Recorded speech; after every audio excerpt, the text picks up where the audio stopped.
Hi everyone, I'm Luca and I will present my work, a passive variable impedance control strategy with viscoelastic parameters estimation of soft tissue for safe ultrasonography.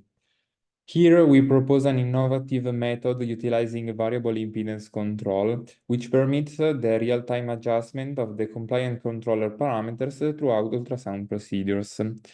This optimization is formulated as a quadratic programming problem and takes into account the physical limitation obtained from the viscoelastic parameters of the body.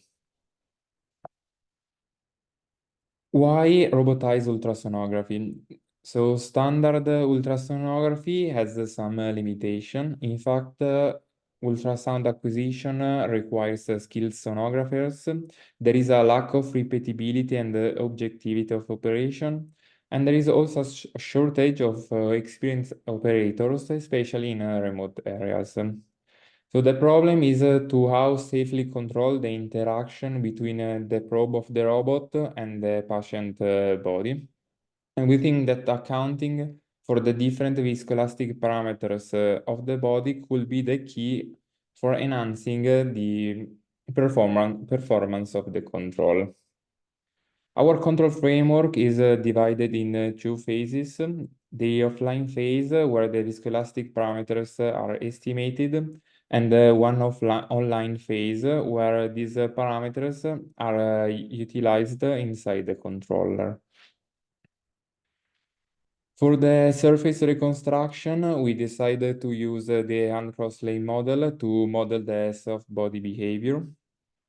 Then we perform multiple sinusoidal palpation on a chest dummy, and during this palpation, the force sensor and the joint data are collected and used then in a least squared for the parameters estimation. These parameters are used to reconstruct the surface of the body using a grid fit algorithm and to construct the elasticity and viscosity map using Gaussian process regression. During the experiment, we used a position-controlled robot, a six-axis for torque sensor, a 3D printed indenter, and a chest dummy that closely represent the human body.